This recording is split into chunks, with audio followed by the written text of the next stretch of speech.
Is South Africa still a sovereign country? As in, is it still an independent state that has full control over its territory, its government, free from interferences from other countries, ladies and gentlemen? What do you make of it? Because I'm beginning to doubt if that's still the case. And I'm going to provide reasons why I am tempted to believe that South Africa may not be as sovereign as it was some 20 years ago. My name is Cyrus, and this is Tuntum Network in Accra, Ghana. Ladies and gentlemen, don't forget to subscribe when you find value on this network. Thank you. Now, humanitarian works are a good thing.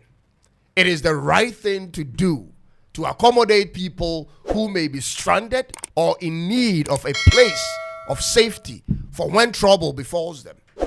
There is a lot of blessings that comes with that, and South Africa has demonstrated over time that they have a big heart in such situations. Ladies and gentlemen, they accommodate literally every kind of nationality in South Africa, in their country, in large numbers, including nationalities from Europe.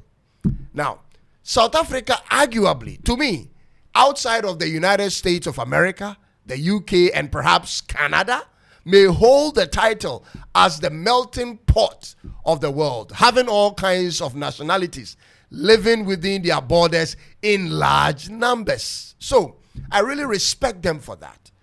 But something is happening here which needs a little bit of critical analysis to make the dots connect. Ladies and gentlemen, I need you to stay with me on this. You see, on November 13th of this year, a flight from Kenya carrying 153 Palestinians landed in South Africa in a very controversial manner. As to whether the flight received approval for landing or not is still something nobody really knows, except for the president of South Africa, Cyril Ramaphosa. I love the man. And by the time I finish with this analysis, you may be able to deduce on your own what to make of the entire series of events. So, 153 Palestinians arrived in South Africa on a chartered flight without the usual departure stamps. As in, they arrived without stamps for the continuation of their trip. They landed as though they have come to stay, even though 23 of those people from Palestine left South Africa on different flights to other destinations. But many groups in South Africa became agitated. One of the reasons some are agitated is because this is not the first time this has happened in South Africa in this year, ladies and gentlemen. On the 28th of October this year, the first chartered plane carrying about 176 Palestinians landed in Johannesburg, making it now 300 Palestinians in total. People question why the second flight had to come from Kenya to South Africa. They question why it didn't just stop there in Nairobi, Kenya.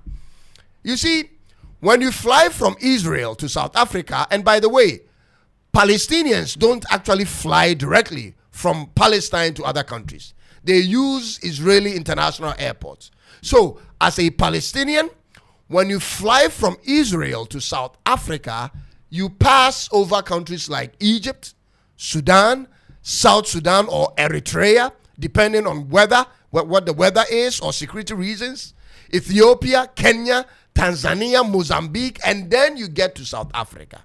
So there are a lot of countries in between the two countries. People's questions are, why not to Egypt? Egypt is next door.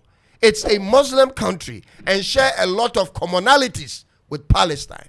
So why skip Egypt and the rest of the countries in between to South Africa? Ladies and gentlemen, I normally don't like talking about countries outside of Africa, if you have watched, except for when those stories are in connection to an African country. The question borders on whether South Africa was compelled to receive them, or did they do it on their free will? South Africa, first of all, has an economy that's predominantly controlled by white South Africans. That's a fact. That's one thing. They have a town, literally a town called Orania, which is white-only town within South Africa, which has their own currency and government structure. That's a fact. That's the second.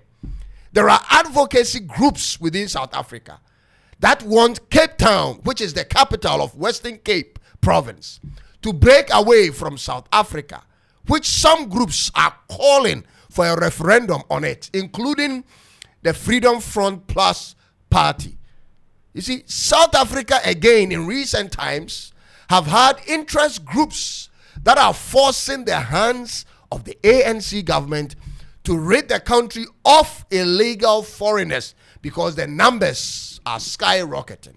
Specifically, illegal foreigners from within Africa. There are instances where it turns out into fighting and deaths occur. Xenophobia, ladies and gentlemen, as we know it, is a real unfortunate thing that sometimes happens in South Africa. These are facts. And different groups of people in South Africa have certain towns or communities restricted to those groups only.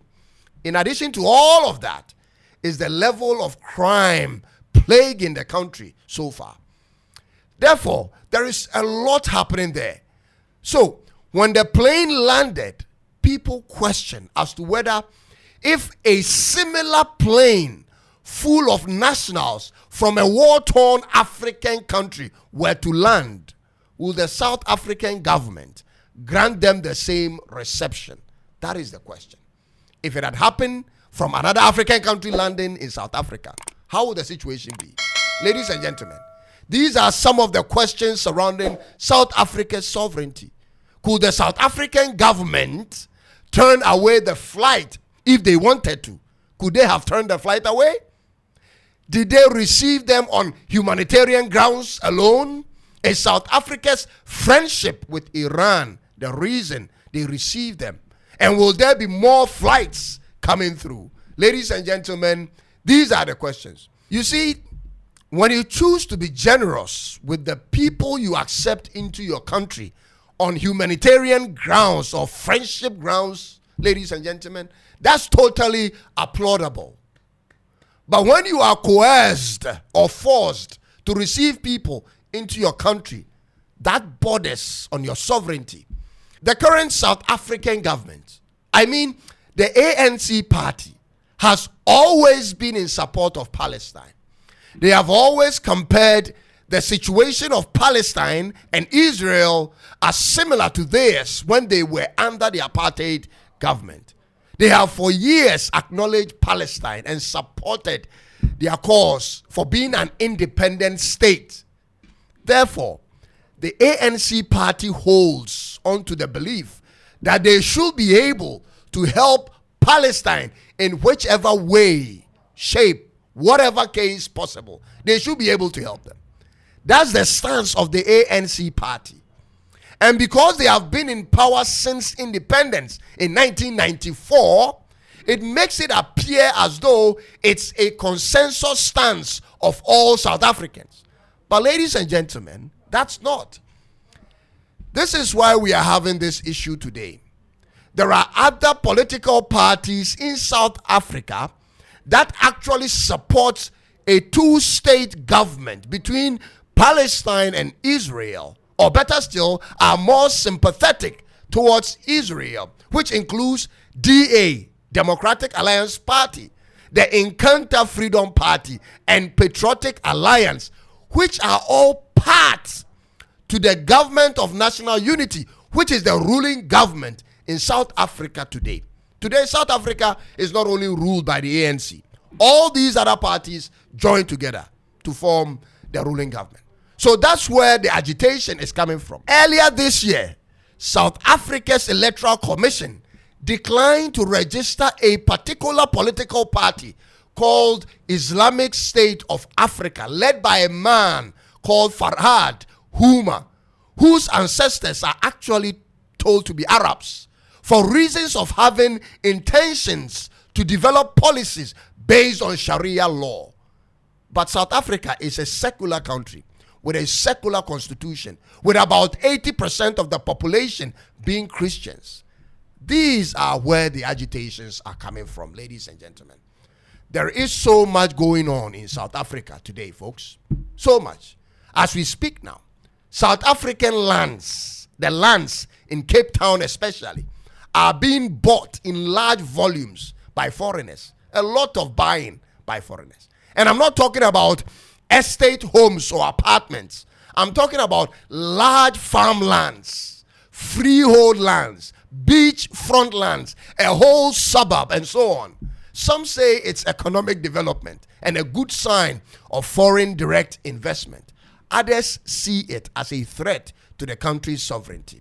Whatever you make of it, I would like to hear from you in the comment section below. Thanks for watching this episode, and do me a favor, subscribe to help us reach more people if you enjoy what we do here. I'll see you in the next one. I'm Cyrus. This is Tuntum Network in Accra, Ghana. It is bye-bye for now.